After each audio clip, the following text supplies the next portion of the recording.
Now it's time to look ahead to what 2022 might have in store for all of us. I'd originally intended to draw up my own personal list of likely events for 2022, but that was before the Omicron variant made any predictions pretty much impossible. And as it turns out, many of the items I was planning to mention have already been raised by our friend Ben Griffiths over at Rye Demolition. So here's Ben, he's the taller one, and Ewan, he's the shorter one.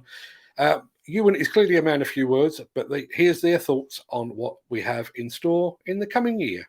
Hi Mark, hope you're well. With regards to your question, well, what does the industry hold for us in 2022? I've had a think, I've written a few notes. I think there's probably a lot of pent-up demand due to COVID for the last year and a half, so I'd imagine it's going to be busy. So a lot of people wanting to do a lot of works that we weren't able to get done over the past year and a half. And I'd imagine we're going to have some potential issues really with resource people. I fear we may have lost quite a few good people, good trained people who may have gone home to their kind of native countries due to COVID. I think we'll see a lot more from the councils about us having to use a certain amount of local labour on jobs and having that as part of the agreements really to get the planning through. I think there's going to be a huge drive on training generally. I think we're going to see more focus on getting into the schools, getting the kids really up to speed on what demolition is, the potentials there for careers, and a real kind of focus on that, grabbing them young. And yeah, reducing really the carbon footprints of our works, trying to drive that net zero, looking for new ideas, HVO, reuse instead of just recycle, and just a continued focus on that really. Well, that's all from me, and I look forward to hearing everybody else's opinion. Cheers. Right, we've got a couple of familiar faces joining me for this freestyle crystal ball gazing. So while I'm getting them on the show, here's this.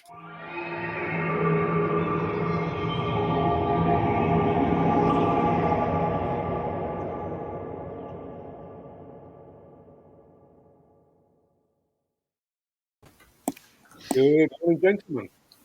Hello, Mark. How are you? Indeed.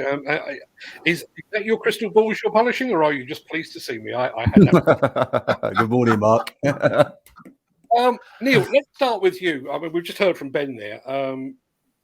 We'll come to some of the details of that. But as we've said previously on the show, the contract awards that are being announced literally over the past few months are the ones that will become the workload for the early part of 2022. So are we hitting the ground running, or are we off to a stuttering start as the Omicron omnishambles take time? Right. I think we're going to a pretty positive start for 2022. What we've seen so far, even in December, we're over £2.7 billion worth of new awards, which is pretty good, because obviously December is that month where there are lots of they're not parties, they're business meetings happen, and a few cheese and wine business meetings occur. But yeah, I think we're looking okay actually. In last December, there was this huge rush of HS2 projects that came through. And you'll see the actual cumulative total for 2021, which is standing at just over, I think it's about 76 billion, has fallen quite considerably since we spoke early part of the month because of those huge HS2 projects. But they're still there.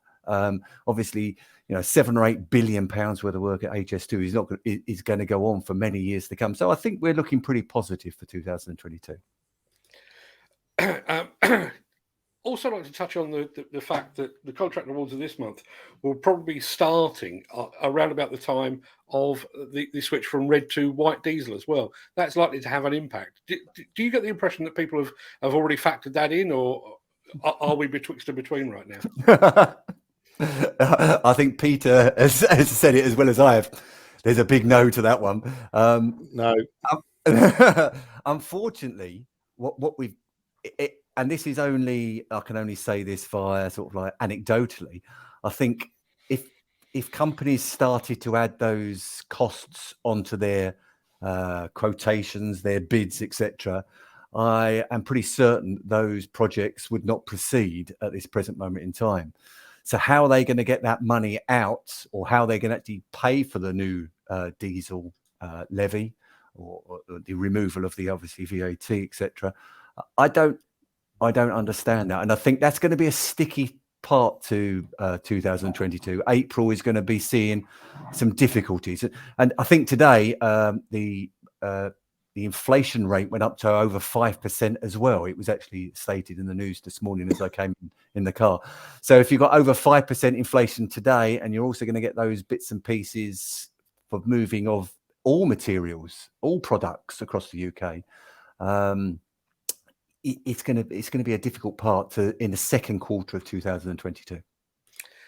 I'm bringing you in on this as well, Peter. I mean, it's going to be an interesting time, because some of the obstacles we face this year, like skill shortages, like material shortages, and like material price hikes, they've not gone away. They will continue into the new year. I mean, obviously we've seen huge hikes in things like the cement price.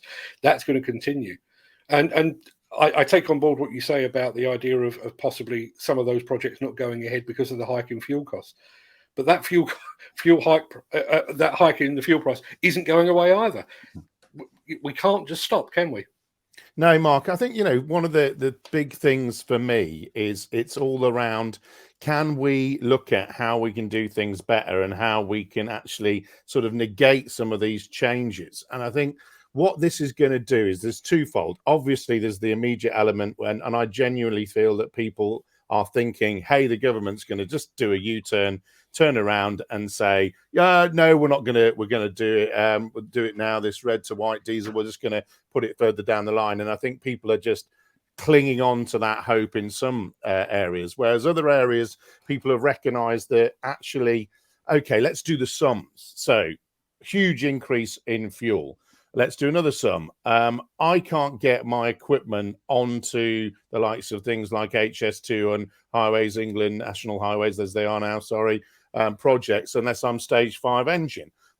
Let me just think about that. I can't also get onto site unless I'm using machine control with some projects. And all of these, from the tier 1 big client processes all the way down to now into house building. There's been a huge boom, and one of my podcast guests and interviewees said it's like a herd of elephants coming over the hill, the amount of machine control that's gone into the industry this year, because people are recognizing not just that it's mandated by people, but it's actually better. It uses less fuel. And I think that 2022 is the time where, yes, we've got these challenges, and we've got the HVO diesel switch as well. And, people do need a lot more confidence in that. And again, supply of fuel. If everyone overnight switches to HVO, have we got enough fuel supply, for example? Those are the other issues. I genuinely think 2022, as the equipment flows back out of the factories that were shut down in the COVID lockdown, and as people recognize this is the cost of fuel, this is the cost to me in lost business if I don't shift to these technologies. And on top of that, if I do shift to these technologies, buy new equipment, I save an awful lot of fuel. And then the biggest thing for me, Mark, is we've talked about net zero. I did a big interview with National Highways that was out on my channels on Peter Haddock at LinkedIn and Content with Media on YouTube and Facebook. And they're talking about, this is a board level individual called Malcolm Dare. He's talking about 2022 disruptors coming into the market as well. Now, people look at disruptors and go, what's that all about? These are technology providers, solution providers that are seeing the construction industry as a really massive opportunity for change. And when you look at things like figures that we've touted around for years now, saying, a machine only works for 30% of the time, or is or on site, or a machine is idling for 30% of the time using fuel. All of the data elements and the connectivity that we're seeing coming through is actually going to be another big thing, because fundamentally every asset that is going to be on site in any major project is going to have to be properly connected, talking two-way to us, to allow us to say, look, this is the carbon impact of the activities you're doing. So think as-built data, we're digging, and the machines with machine control are sending all this data and information, receiving it, sending it back out. But now in the future, we've got to go and say, what is the UK Earthworks PLC standard for reporting on carbon emissions? And is it just what emissions are coming out of the machine, or is it actually got to be way more sophisticated and go, this machine over here is putting these emissions out because it's doing that amount of work, and we can see that we've monitored the payload on that and all the way through with all the fleet matching and everything to see where that piece of dirt has actually gone and ended up and the carbon impact of that. And therefore, that's the new standard. So all of these things are coming into play. Some of them are going to be mandated. Others are going to be like common sense. You know, if a new machine costs me this amount of money, if I then add all these bits and bobs on it and it's costing me this amount of money, but fuel is going up to that amount of money, and I can do all of that a lot cheaper if I invest in all of that, then that's what you're going to do. It's just business sense, you know, and these sort of things and these challenges are going to push us further and further towards technology, and also further and further, like your previous guest said, into looking at how we bring new people into the industry, how we train them, and how we actually go, whoa, we need to go faster, and all these different things. So I believe that net zero is another thing that is the people aren't looking at because it's too far down the line. It was a bit like the scenario with the fuel in April. Fundamentally, this is going to come very, very quickly into the industry. And if you're not gearing up now, and you don't take action now, and you don't learn how to do things better, and you don't learn all these different things, experiment and work with people, you're going to get literally left behind. And left behind on cost, carbon, and everything else. And not to mention, Mark, the other big thing I'm going to be talking about next year, social value and the impact you have, like your previous guest said, about employing people locally and putting back into the community and having a better face of construction. Ooh, only a few things to think about, Mark. Yeah, we'll come back to all of that, and we'll certainly come back to your herd of elephants in a second. But obviously, Mick Norton has put up a post there. Civil Engineering Contractors Association survey found that the new diesel rules will cost each SME construction firm between £250,000 and £600,000 per year, which is an astonishing amount of money. But you add that to the rise of steel, the rise of cement, the rise of labour. Inflation is on the increase. Everything seems to be going up, and I've just got this horrible feeling now that we've had a couple of years where we've been playing catch up with COVID catch up. You know, the industry is going great guns, as Neil reports on a regular basis. But it's like the storm clouds are gathering. It's not just one storm cloud; it seems to be many, doesn't it?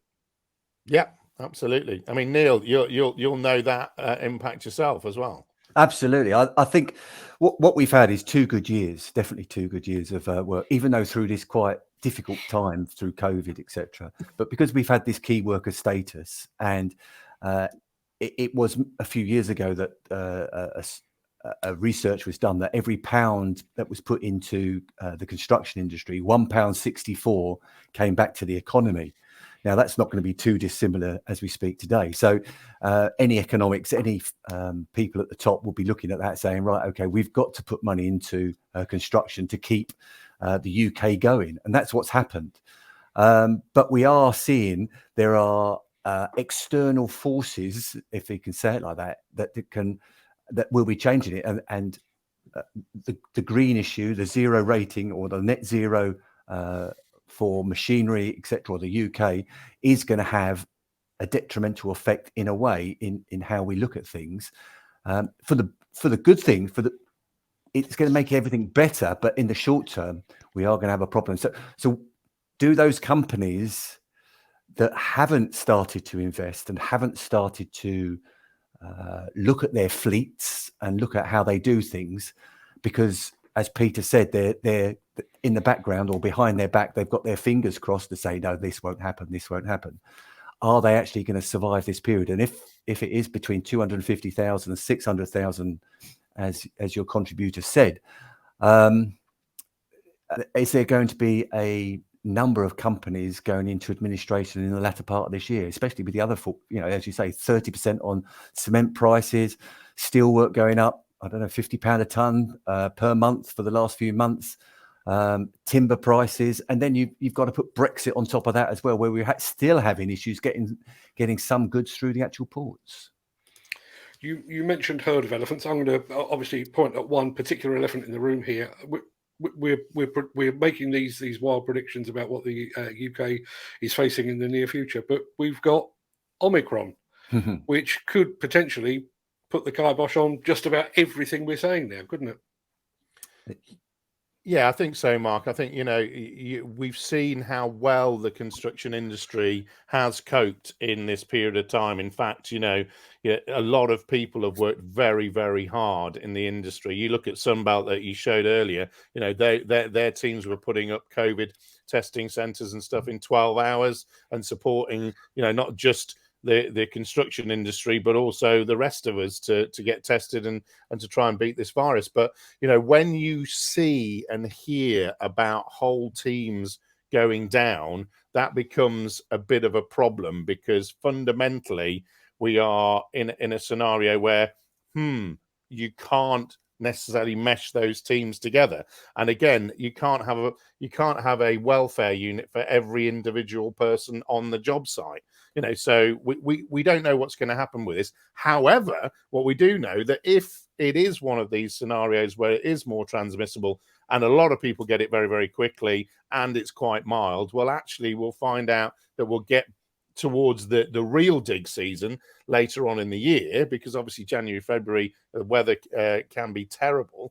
And actually, we're in a much better space. So you can never tell what's going to happen. But certainly, I can hear of and know of a lot of people that are starting to catch COVID again. And it's just a natural element of us all being inside. But we, as the construction industry, are very resilient. And I think what has happened, and I've talked to quite a few people about this year in particular, what has happened with the COVID element is it's accelerated the adoption of technology, because what you can do now is you can separate your surveyor. So your surveyor and your engineer is working from home on the models. Those models are being sent back by the machine that's doing all the digging and all the work. And fundamentally, that surveyor is then going and changing the models and putting them back to the machine with the individual in it. And never the twain have to meet in the same place, because that operator can arrive on site, go into their cab, and they literally don't have to go anywhere else apart from, for some welfare elements. But fundamentally, that has changed the people-plant interface with a lot of businesses forever. And so that's actually allowing us to get over a lot of these sort of hurdles of mixing and everything within the industry. And obviously, we're generally doing stuff outside. So there are lots of positives as well. I totally agree with you, Peter. And definitely COVID is starting to rear its ugly head again, and whether it be this variant or not. But I'm quite excited to what you've just said there as well, about how the industry is starting, or will have to, embrace technology, because realistically we are one of the poorest at doing that. Because what can happen is with technology brings, and I always say it brings accountability, because technology allows things to be totally transparent. So if you're not there at a certain time, or you're not there at a certain date, you cannot argue against that technology. So take that forward even into machinery. If you're saying that you're not working or whatever, you should be working. It's a great thing. And with that technology, we'll actually entice a group of people that haven't even thought about construction industry as a career prospect. And that's where it excites me, because we have got an issue that sometimes people think the industry isn't that sexy. But when technology is brought into it, those people that are looking at it in a different way will think to themselves, I think I can do something here. And actually we can bring people into it. And I am very excited about that. I probably won't be around when it fully actually, I'll be well and truly retired by then, by the time it's actually implemented on site. But it's an exciting time for everybody, I think, really.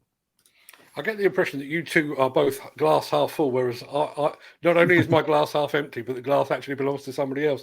Because the feeling, It's almost like we plan these things, isn't it? One of the things that struck me this time around with Omicron, and I'm aware of the fact that it seems to be milder and everything else, but to a degree, I feel less certain this year, this Christmas, than I did last Christmas, because we'd had the experience of a lockdown and we were going into another lockdown, but we knew what lockdown looked like and what it felt like, and the fact that construction had key worker status.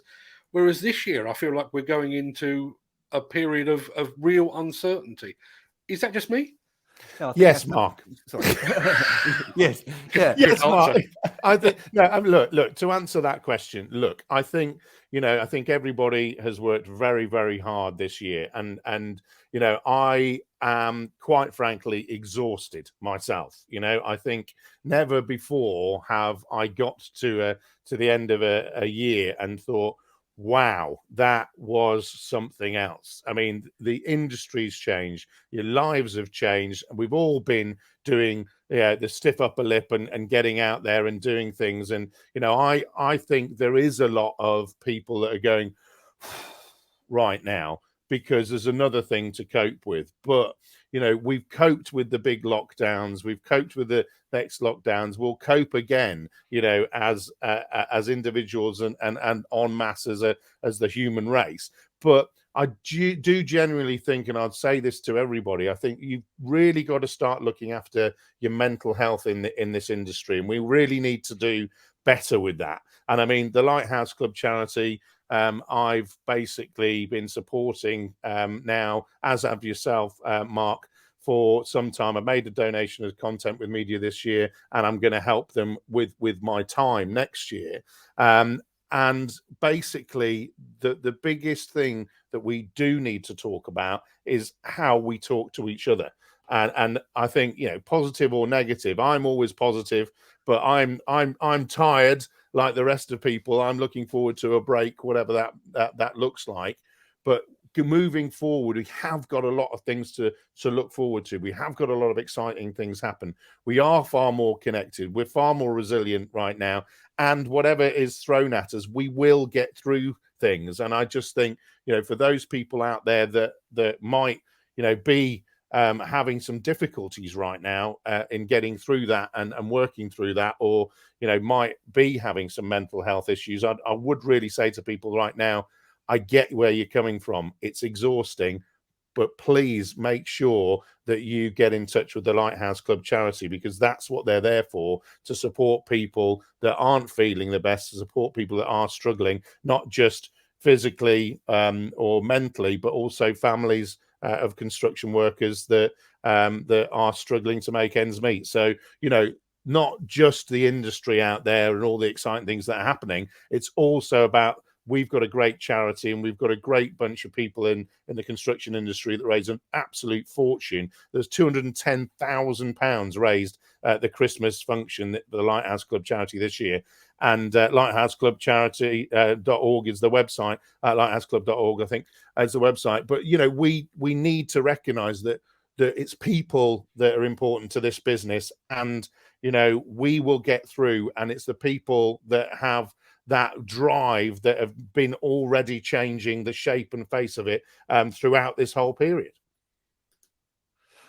And I totally endorse that. Exactly that. Most of my friends and colleagues would also say that I'm normally a half empty person or half glass person. But no, we've got to look to be half full on this one. And one of the things that Peter's just touched on, I totally agree with: mutual respect and support for others. That's what we've got to look for, because there is no doubt that the last 18, 20 months have been absolutely horrific for some people, and they've gone through many different things. And it doesn't have to be linked with construction; it just can be their lives. And we have to say, and I think you actually looked at the documentary, Mark. It was about, I think it was what was it, Rowan Kemp. Rather than saying, how are you? And we always go, yes, okay. No, you've got to say it again. No, how are you? Because that's what we've got to find out. And because some people are putting on some brave faces out there, but we've got to help them and support them. And the Lighthouse charity is an excellent charity. I've been to a number of their events, especially down in Kent, which the Gallagher family very much support down in that neck of the woods. And yes, if you are struggling, if anybody is struggling through the construction industry, please get in contact with the Lighthouse, because they really do fantastic stuff.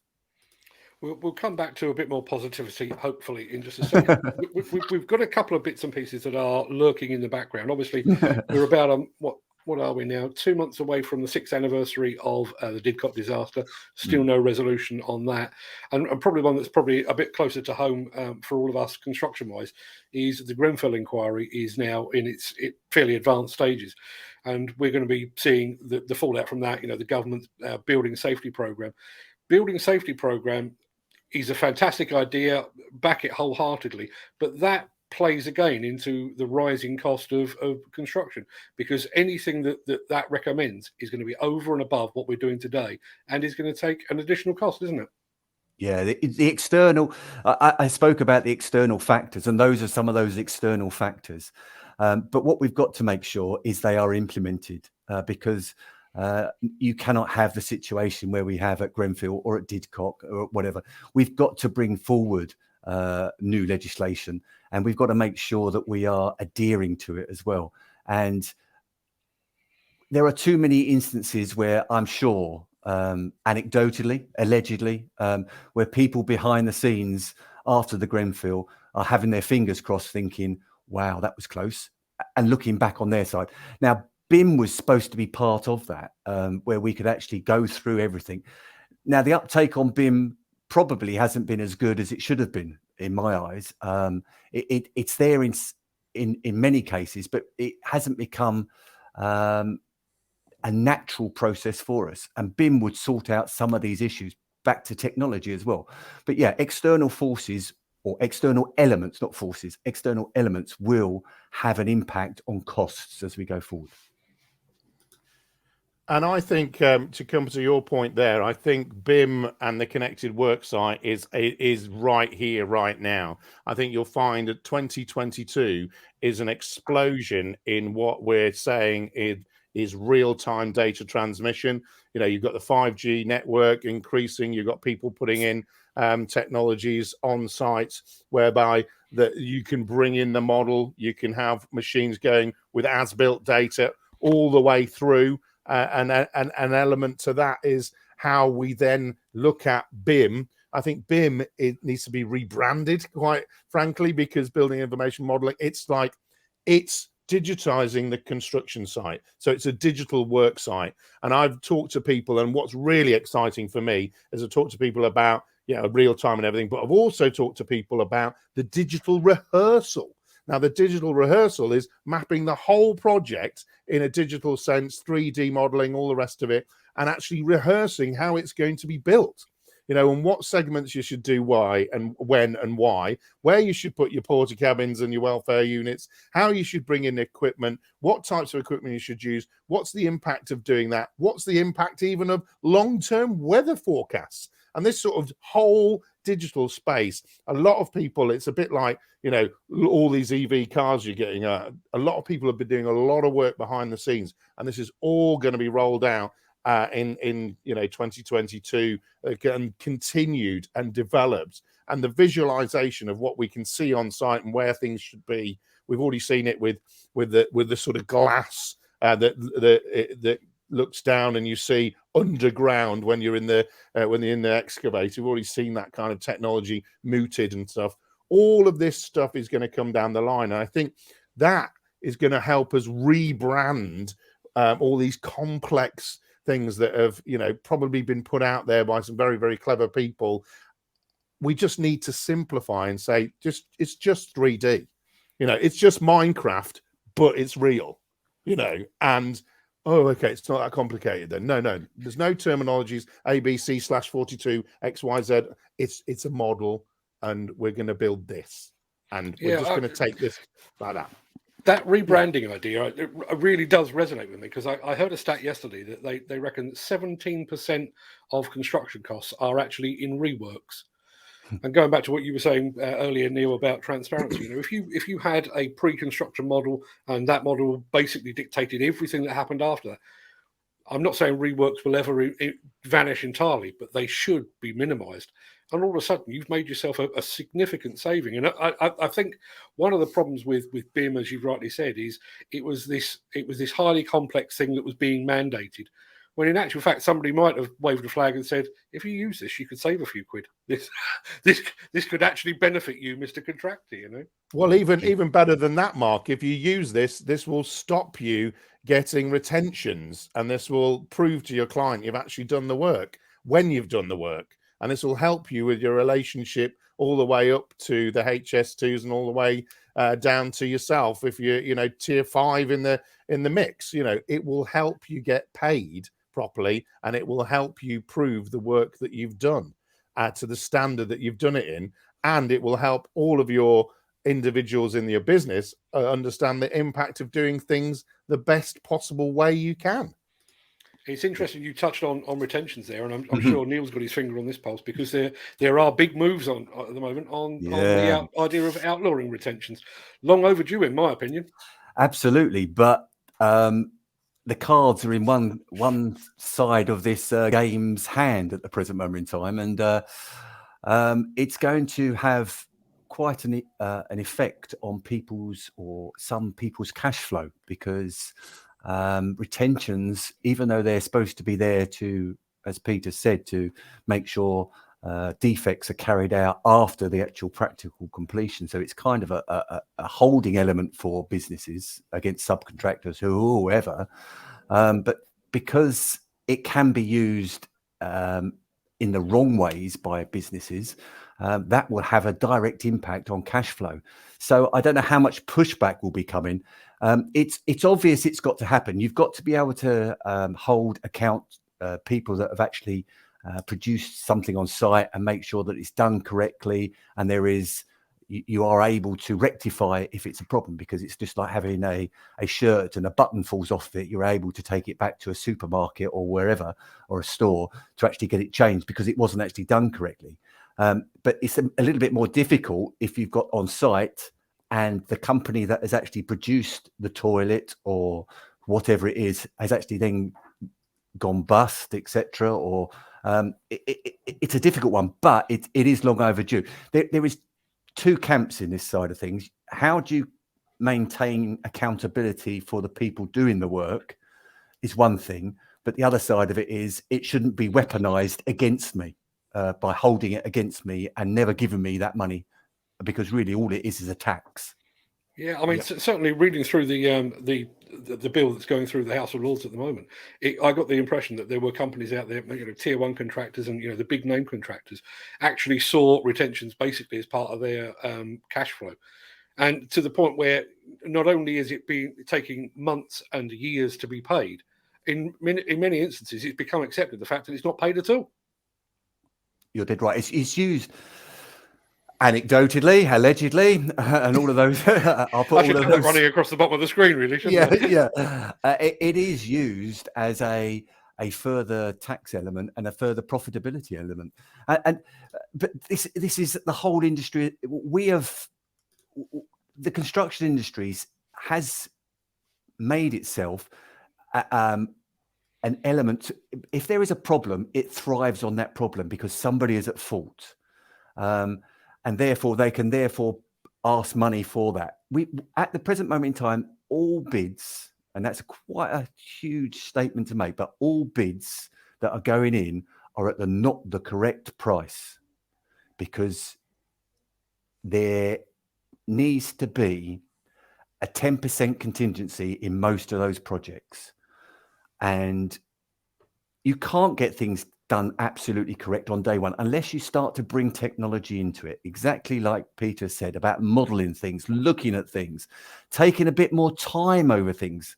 When you're considering some projects at £4 or £5 million, should we take even at that, are trying to be bid in 5 weeks. How can you get your head around all of that? And the information that you're receiving is only 3/4 of what the job is. And how do you expect that cost or that bid to remain at that price? It's impossible. It's impossible. So therefore, that's why retentions are used as an extra 2.5% or 3% or whatever it's going to 5% are used by the contractor to supplement his profitability. The crazy thing with that, though, and again, coming at this from the demolition angle, is the fact that, you know, retentions are used against demolition contractors. But surely demolition contractors have the ultimate proof. There was a building there. The building isn't there anymore. Can I be paid, please? No, we're going to sit. It's a lunacy. It really is. Yeah, I think so, Mark. And but you know, I do think there is a real push to change that, but also I think there's a real push for people to actually work together better. Because, you know, fundamentally, let's look at a big project that worked really well, really well, is the A14. That was an integrated project between all of the supply chain. They even brought some supply chain members in as consultants first as well, before anything was bid, and then you know, did a proper bidding process. But they all integrated, they all worked together, they all used the technology, they all shared information, and they all actually looked at, even though these were segmented up, looked at where the best part was to, you know, to put in the materials from one section, where it's again from others, and they worked together properly. That project was delivered under budget and before time. So all of this is possible. That's a major project, and you know, but it's got to be working together. And like you know, Malcolm Dare said to me from National Highways, he said, "Look, we want people to be more integrated. We're not going to stop them being commercially successful. Everybody has that opportunity, but everybody has the ability to integrate together and work together better. And if we can do that and we can prove the point, then those people that have won that job and worked that effectively are going to grow." I mean, you look at the people on the A14, they're all the people that are working on HS2. You know, they've taken all that knowledge and integration and put it onto the major project like that, and they continue to learn and do things, you know. So the commerciality of the business, great, and the industry, but also the collaboration bit, and it's an overused word, integration rather than collaboration, is out there, and it's delivering. And I think people have got to recognize that that is going to be the standard way forward in how you need to work, because that will deliver better outcomes for all. Is that going to be the outcome? Because it strikes me with a lot of these things. I mean, you just mentioned the A14. You think about Hinkley Point. You think about HS2 in particular, where we've got virtually every bit of technology available is being thrown at these things. You know, these big projects. They've got all the technology. They've got all the advances and everything else. But that doesn't apply to the rest of the industry. It's almost like we're arming them with hoverboards while the rest of us are still scooting around in a horse and cart. Are we dragging the rest of the industry up with these things? I think we can see that we are, Mark, because what we've seen this year in particular is we've seen, and I've witnessed a lot of it. I've been on a lot of house building jobs and contractors and things like that. And I'm due to go on more in January, February. And these businesses are now recognizing the benefits of the likes of use of machine control, but also of estimating systems like AgTech that I've reported on, where basically that tool can use Google Earth and can actually, you know, use 2D drawings and things to estimate the whole project. You can show the client in real time changing buns and things like that as to how they can save money and win work. And I've spoken to a contractor in Wales about that. I've got a podcast coming out, actually going to visit the site that they've won, their biggest ever project, because of using the technologies. And I just think that, you know, when we see everything going down into house building and infrastructure and repairs and things like that using technology, we see that that is already the case. And we've had an absolute record year for the sales of new technologies and enabled equipment. You know, you look at how many people have gone fitting this today. It's all over social media. And so we've broken that barrier. This year has really helped us break that barrier. And everybody knows that if they don't go there, and the conversations I've had with people and leaders that said, we went down this route because we were losing work. And if you're losing work, then you know, that's a big problem. If you can't compete with others that are doing it, that's a big problem. And, you know, I'm going to have to go back to Cornwall again soon, Mark, because, you know, all these sort of contractors, even regional contractors, are just getting on with it and doing that now. I can see Neil nodding in agreement above you there. Yeah, it's absolutely, you know, we've got to embrace technology, and we are embracing technology. And I noticed something on running across the bottom there. Oh, we're better than Europe. Well, yes, that's fine. Or we're better than other people. There it is across the English Channel.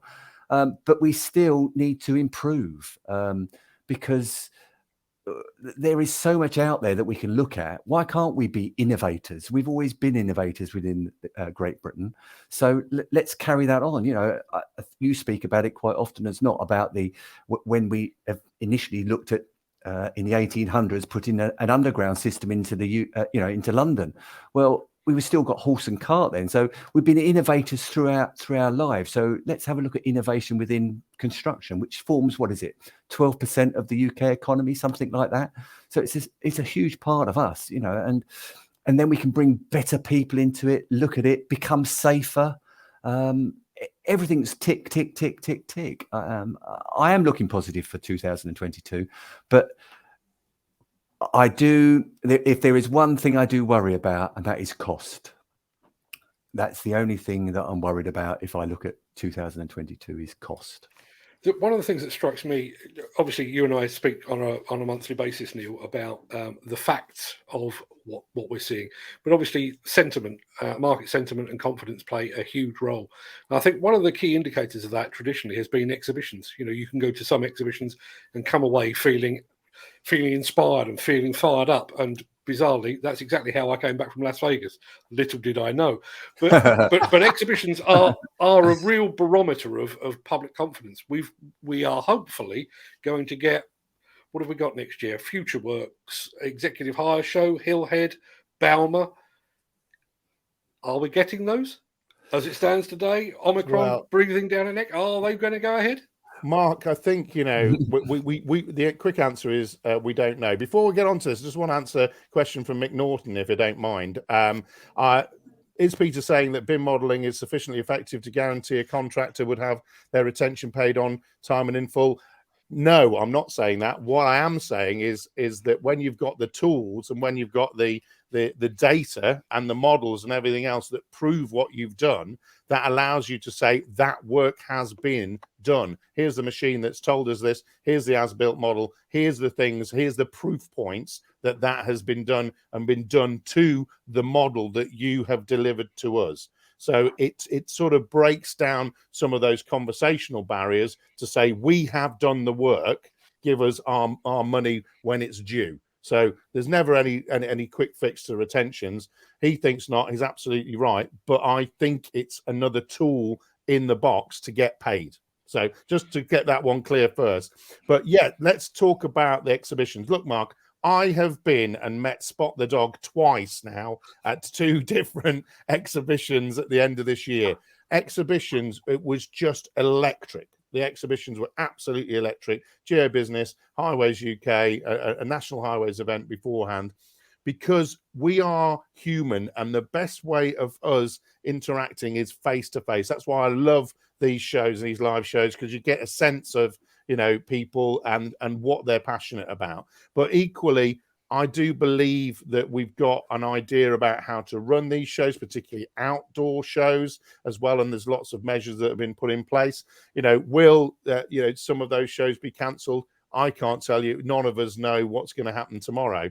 But fundamentally, I think shows are an absolute essential and live events, not just shows, absolutely essential to our industry looking at how we do things, because fundamentally these shows actually put people with people and that can show technology. And Future Works is a great example of that. I'll be going live from that event. That is absolutely bang on where we need what we need to talk about with the right people.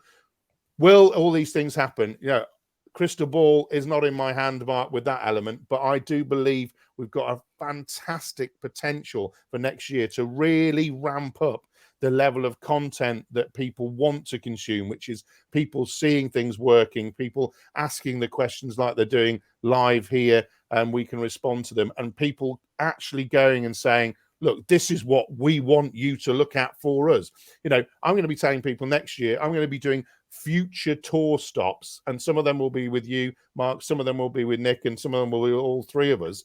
And we're going to really look at what our audience wants to find out more about and go and see that and get the information for them and help to educate like we have been doing throughout this whole pandemic. So I'm positive about it, but I'm positive anyway, Mark, aren't I? Yeah, you've proven that a number of times. Obviously, I mean, exhibitions do play that role of gauging sentiment and everything else. But I also think that, you know, they are the bit where we get to see what is coming showcased. You and I came back from Las Vegas. There was lots of hardware. I said this to somebody yesterday. There was lots and lots of hardware there. But I came back most excited about the tech. You know, it was the software and the systems and that kind of thing. We're now almost 2 years down the line, and we're starting to see some of that arriving. One of the ones that obviously we've already touched on, the switch from red to white diesel and HVO and everything else. At the time that we came back from Vegas was around about the time that JCB announced the fact that it had a prototype hydrogen machine. It's now got 3. It's got a telehandler, an excavator, and a backhoe loader. Do we get to see a hydrogen-fueled, commercially available machine in 2022? Yes, for the right applications. Basically, yes. That's a bold statement. Yeah, because I think that if you've got the right application where you've got a fuel source, so actually you have hydrogen on site, and then you've got an opportunity to do that. I mean, you look at what's happening in Tees Valley with the fact that they're making the wind turbine factories in Tees Valley. They've then announced that they're going to actually have I think it's a hydrogen setup there. So you're fundamentally going to be creating spaces where we can have these things and make them actionable. So the critical factor is the fuel source. Have we got the fuel? There will be someone somewhere which is basically going to be able to have hydrogen as a fuel source. And I think these are probably more fixed sites. I'm not saying they're necessarily construction sites. Maybe we're going to see things like waste applications. Maybe you're going to see energy from waste then creating its own hydrogen as a fuel source. But that is absolutely possible. I mean, might be towards the end of the year, but I can see somebody somewhere having purchased one of these units and using it. You know, I think it's a yes from me, Mark. It feels like a race at the moment, doesn't it? You know, it feels like, you know, somebody is going to get the first mover advantage when it comes to hydrogen fuel, and you know, there are some pretty impressive names. You know, Volvo, JCB, Caterpillar, all of these real big names who are obviously working on this in the background. Just be interested to see who gets across the finish line first. Yeah, for me, who's not in that part of the industry, it's really exciting to see, because for the first time we are pushing the boundaries, or they are pushing the boundaries, and to have these people, as you say, racing to try and get something better than something else will only actually improve every piece of machinery, won't it? So we got the first iteration of those type of machines at the present moment in time. By the time we get to the end of 2022, we could even be on the second and the third, and we're pushing the boundaries. So fantastic. You've only got to look, Mark, just quickly. You've only got to look at what Caterpillar's announced with electrification and how Volvo has brought out numerous units, and JCB numerous units, and other manufacturers this year, to see that is coming. Because, you know, how we've accelerated with the delivery of actual electric-ready workable machines this year in a pandemic has been outstanding. And people like Volvo have super impressed me with other things that they're doing as well. In particular, their sort of collaboration with Lego to create another machine type. But I think you'll see the flood of these things coming through in 2022, because the work has already been done and it's been hidden behind closed doors until they're ready. You know, the big players, obviously, like JCB, boom, there's another hydrogen unit. Boom, there's a way of getting the fuel that we need to put in it.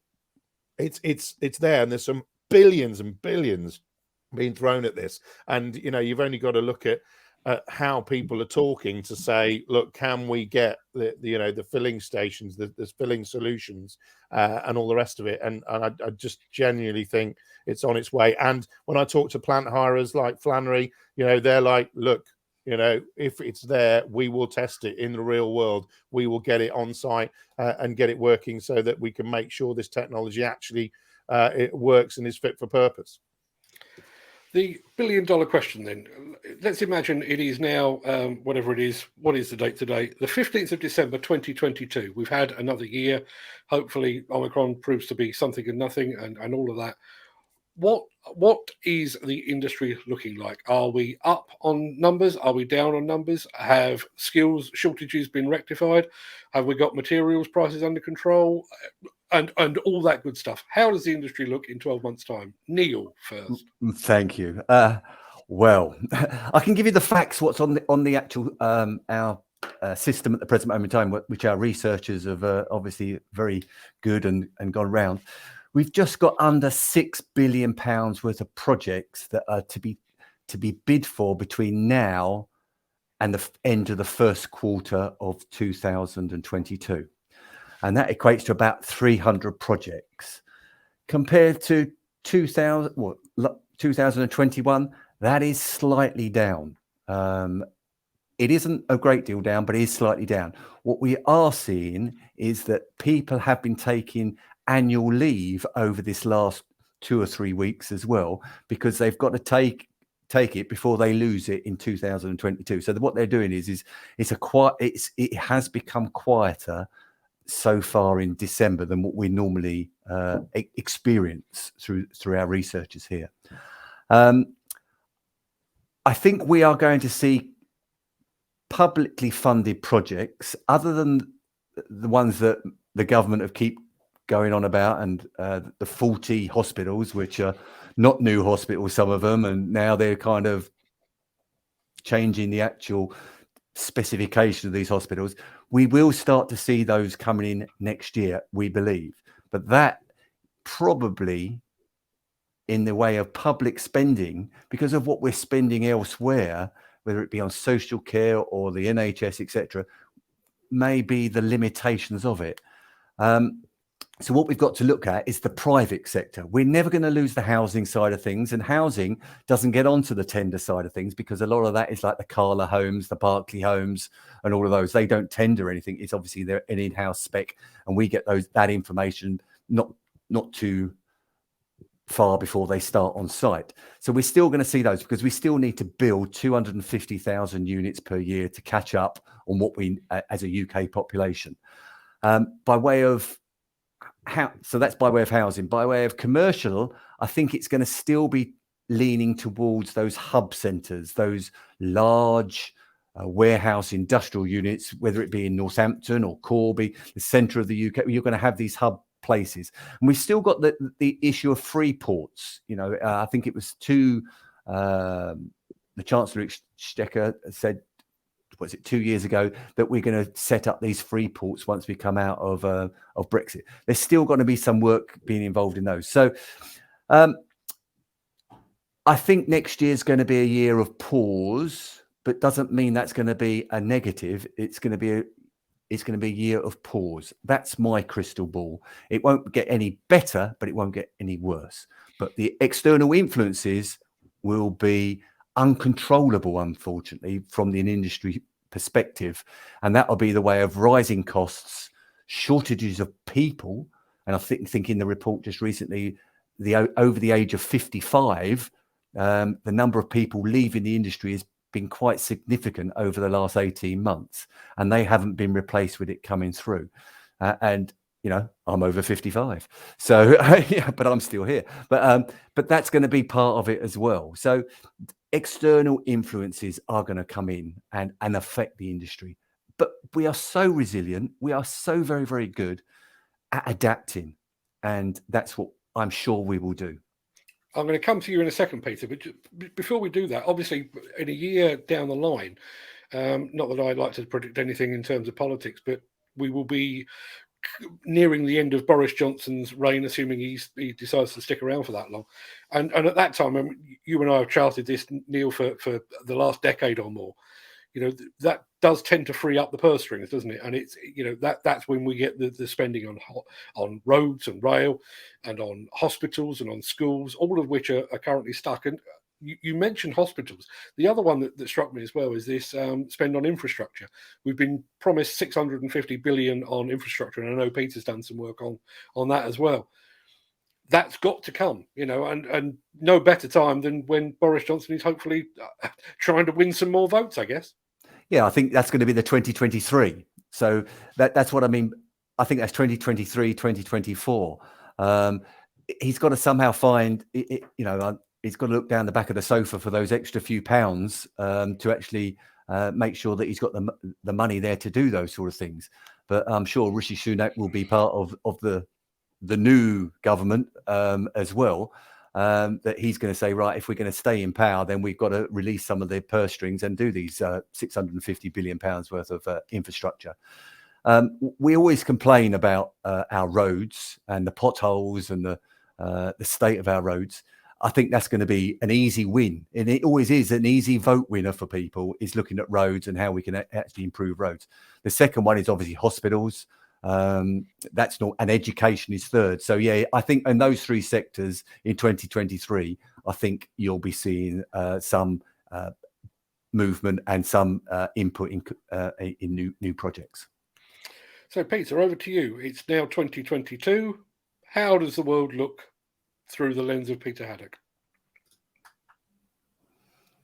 You're muted, I think. One, Mark, without a shadow of a doubt, it is going to be more technology-led, more integrated. I'll add to Neil's thing about saying that, the sort of telecommunications infrastructure is going to be massive as we build up. There's a lot of people throwing billions at making sure we've got good quality connectivity, particularly in this time. But what I do see, and it really is going to explode next year, particularly something I'm going to focus on, is skills, because fundamentally we now cannot hide away from the fact that we've lost a lot of people, like your previous the previous person that came on. So we've lost a lot of people to go back to their home countries in certain respects, and we haven't been able to communicate effectively with school leavers and things like that because of the pandemic. But what I'm seeing is a huge amount of money being thrown at skills. And I think that's going to be a fundamental as we move forward. We've got to do a lot of work around not just new people, but upskilling people to be, I'd call it, say digital construction managers, digitally enabled people from the office as well as on site. And there's that connectivity that's going to keep coming and keep pushing and keep pushing. So lots and lots of connected led technologies coming out. And I do believe we're going to see, like Malcolm Dare I referred to earlier, I do believe we're going to see some really big players, disruptor style players coming into the market that are well funded on the technology front to change the way in which construction can work better and be more integrated. And I see that being huge. There's war chests that are around at the moment for people. I'm going to see, I'm going to predict some nice mergers between businesses as well. And I'm going to predict a more open source way of working with data, because the biggest thing about our industry is it's so disparate. So, you've got your clients at the top end, then you've got the tier one contractors, then you've got the main plant contractors. And then, I went onto a big site the other day and it had 4 to 5 different plant hire companies supplying equipment. Well, all of that's got to work together and all of that's got to be integrated. And I see a big push for carbon emission standards, like I said. And I'm really excited to see what the manufacturers are going to do this year, because they've made some breakthrough pieces of equipment this year. We've seen some amazing technology, and I predict, Mark, that we will see people working in very nice offices with a remote control station of some sort, operating kit on site. And I've always said to people that it depends if equipment is near housing or whatever, but I've always said to people, why have we not advanced in the 24-hour working model so that we can actually have, you know, people do, say for example, you know, a lot of the digging and moving around being done during the day when it's light, and then a lot of the dozing and all of the batters and things like that being created and managed, and the site preened, let's say, for the next day overnight, you know, because there's no reason why that can't happen. So I do believe we've got the connectivity, and I do believe we've got the technologies now to go remote control. And I do think, you know, we're going to have a real big splurge on connected asset technologies. It's interesting you mentioned the word disruptors, because obviously the top of the show, before we started crystal ball gazing, I was talking about Liberty Industrial, an Australian demolition company coming into the UK. Yeah. You don't make that sort of leap around the other side of the world unless you've done your homework. They've done that with a degree of confidence in what the market has to offer them, as well as what they have to offer the market. And I do sense, you know, despite my glass half full persona, you know, there is still a lot to look forward to there.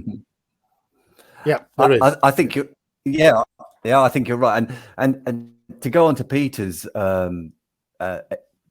what he was just talking about, 24-hour working, like a sad person that I sometimes can be, I was watching Country File the other weekend on a Sunday, and they were showing the first crop cutting 24 hours via digital as well. So the technology is nearly there. It's nearly there for, and the same, they were saying that this could be rolled out into obviously machinery, etc. So exactly right. Our machines, I don't know, and I've got two experts on this show with me, which are far more worldly in the actual details than I am, but I'm sure our machinery is only working productivity wise probably only 8 hours a day, 10 hours a day. So what's happened to the other? That must help things as well. Technology will be the new thing, definitely, for the construction industry. I'd go even further than that. I mean, Peter alluded to this. You know, you've got some machines, and I'll take a site dumper as an example. You know, a site dumper can, despite the fact that the site is live for 8 or 9 hours a day, a dumper might only be working for an hour and a half. You know, it basically sits there idle, and you know, bearing in mind we've still got, what is it, 85% of all equipment in the UK is on a plant hire basis.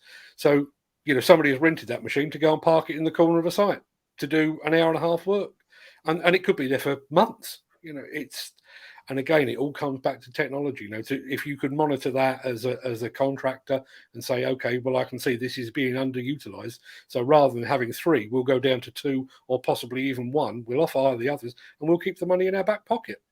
Yeah, and that technology is already being used, Mark. I think, you know, I was quite shocked when Ardent Hire Solutions actually won an construction industry or building industry technology award, and that was a few years ago, and they're doing exactly that with the customers, and so are the other sort of major plant hirers as well. They're basically offering what you'd call a premium service to manage that flow, to manage not just things like that, but also to manage things like warnings for seatbelts not being used, to manage, you know, the machine health and things like that. So that sort of stuff is already out there. And this is why I say this whole disruptor market coming into space, because if you've got that information and it's readily available to you at head office level and any other connected device and person within your management structure, all the way down to the site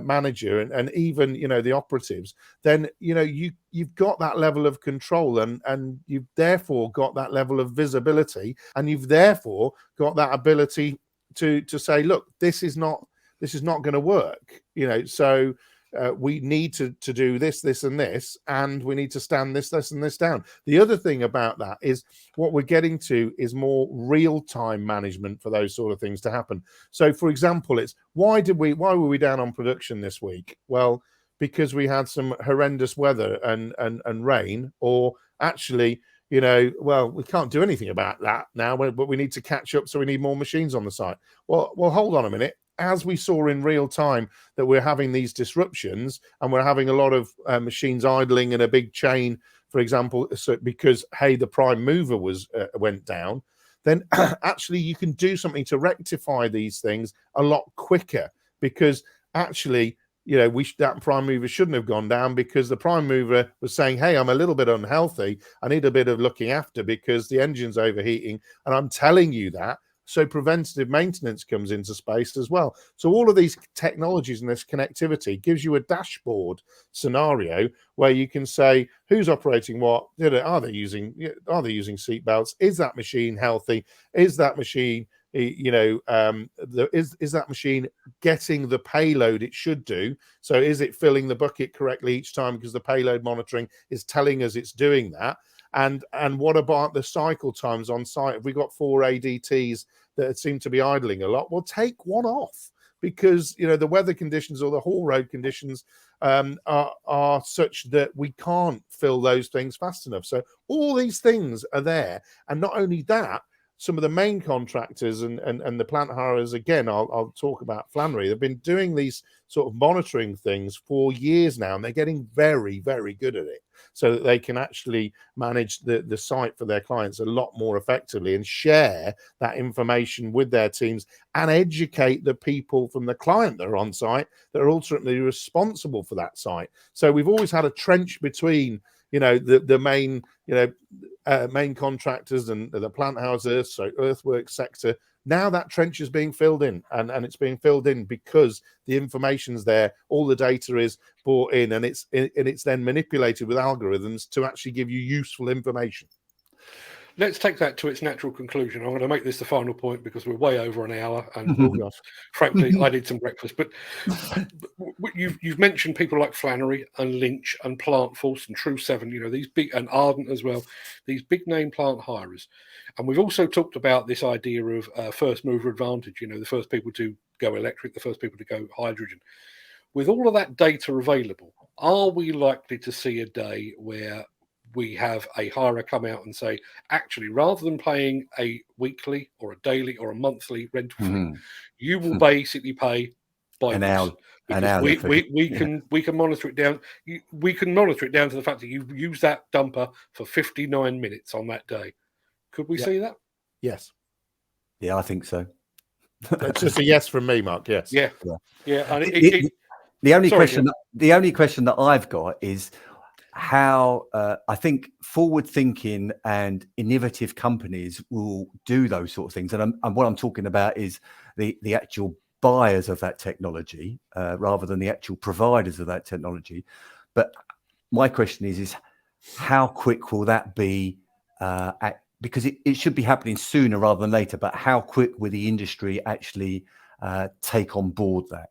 And that in my own field, in this field of technology of construction data, what we find is a lot of people want it, a lot of people need it, but sometimes they don't want to pay for it.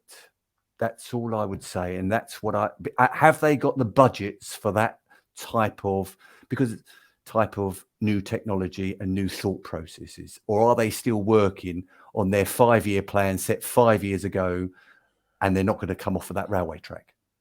There will be a cost, unquestionably, but when you look at things like, the one that we've seen most recently probably is the JCB LiveLink. JCB LiveLink, which has all that data within it, comes as part of the package. You buy a piece of JCB equipment, you've already got that equipment, and it just basically needs a plant hirer to put the dashboard in place to monitor that, doesn't it? And that's exactly what. Sorry. And that's exactly what Sunbelt Rentals is doing. Sunbelt Rentals have integrated their LiveLink into their consumer, their client consumer portal to do exactly that, and integrated with other elements and things as well. And I think let's look at technology and let's think it slightly differently. If you do this and you do this well, you basically keep the client and that customer, and actually you lock them in to your way of working. So it's within your own interest to provide that information, to educate the people in that are going to use it at head office and at sort of site level, because if you can lock in that customer and have them forevermore, then it doesn't matter. And that's what is happening out there. People are going, this is what our client needs to be simple, needs to be super easy to understand and work. We give that to them. They literally press a button on and off hire. They listen. Somebody else just presses a button in the cab and says, we need a dumper tomorrow, ding, and it's all there. And so making it so much more impactful and easier to do. And that's what, the big players are doing. And it runs deeper as well than obviously there are cost advantages for the user of that equipment, but at a time when post COP26 and we're talking about reducing emissions, if you can actually take 1, 2, 20 machines off a site, not have them working because they're not working for one reason or another, that's a double whammy win, isn't it? Oh yes, yeah, definitely. Yep. So I think that probably wraps us up. All feeling fairly positive about the future, which is not like me at all, to be perfectly honest. Have we changed your mind, have we? No. I shall, as soon as the show's ended, the JCB jumper is coming off, I shall shout "Bar humbug" to an empty office. But no, I mean, genuinely, I mean, obviously, I want Hillhead and Balmer to go ahead next year. I want to see a hydrogen machine. I want to see the industry thriving. I want the skills shortage addressed. I want materials prices to get under control. But there just does feel like an awful lot of challenges out there. But I guess they're all challenges that, in some ways, are positive. We've got a skill shortage because we've got a shit ton of work. If we had no work, we wouldn't have a problem, would we? Yep. Peter made an important point about exhibitions and shows, and that is we are a social world, and they are extremely important. And I think next year you will see there would be a push towards definitely going from, because we've had this 2 years of, or 20 months of is it on, is it off, is it on, is it off, etc. I think the psyche of the construction industry and the exhibitors and all of that will say, we are doing, because we need that social interaction, and nothing is better than meeting up with a few people and saying, this is what we've got. But probably what we're going to have to do is, as also Peter said, is ask them what, rather than tell them this is what they need, is also ask them what do they want.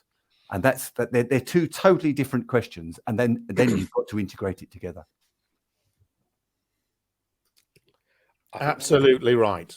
I think that would do us. I'm sure you've got day jobs to get back to. I promised you'd be in and out in 15 minutes, and here we are, an hour and 20 minutes later. So what the hell?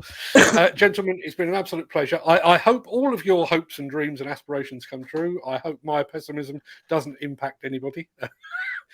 Listen, nobody listens to a word I say anyway, so no. I don't suppose that will be a major concern.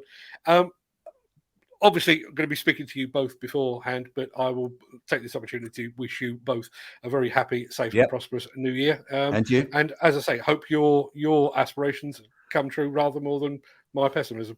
Yep. And thanks very much, Mark. And go on, Mark. Go on, Neil. I'll see you hopefully in early part of New Year to round up what happened in 2021. It will have to be early in the new year because we have columns to fill. So yeah, absolutely. But Neil, for the time being, thanks for being here. And thanks, Neil. Great to see you. Mark. I think it's been a fantastic year. I've just wanted to say thank you to your viewers and listeners as such for putting up with me this year as well. And I think credit where credit's due. You've done an amazing job to keep going with the show, and the fact that we're growing in numbers all the time of the people that are engaging and working with the show is a testament to all the hard work you've put in. There are challenges facing for everybody all the time, and I think we've come across very well this year in the particularly the work that you've done in explaining how things are changing, and that's invaluable to businesses that don't know what next step it is. And I think we're going to accelerate that even more as we look towards 2022, and it's going to be a great year for everyone. And I wish everyone a very, very well-deserved break. Take time out and relax over Christmas, because it's going to be a hell of a ride in 2022. And on that basis, I'm going to take you out of the stream because I'm just going to echo everything you said. Peter, you've been an absolute star again. Many thanks indeed for your input. No problem. Yes, I will echo exactly what Peter said. It has been a tough year, and I do hope that you all get a chance to actually put your feet up over the Christmas, spend some time with family, friends, and loved ones. assuming COVID allows us to do precisely that. I'm going to wrap things up. I'm not going to go over into the chat because I think we've probably addressed most of that chat today, and we are an hour and a half into the show. Just in case you catch this bit late, I am planning to split this in half. So we'll do our usual show, which will appear over on Demolition News, but we'll also take this chat part of it and we'll put that over on to YouTube, and we'll package all of that up as well. So people like Lou, who had to duck out, and Ken, who had to go back to work, you will be able to catch this later on. The fact that Lou's back, so obviously, Lou, you've got that message. I don't know why I'm saying Ken can catch it later on, because he won't hear me saying that because he's not here, but you get the idea. So, with all that being said, stay safe. Look after yourself, your family, your friends, and your colleagues. I will be back here on the morrow with more of this old stuff and nonsense, although hopefully it will be less than an hour and a half long. But in the meantime, have a great day, everyone, and have a great 2022.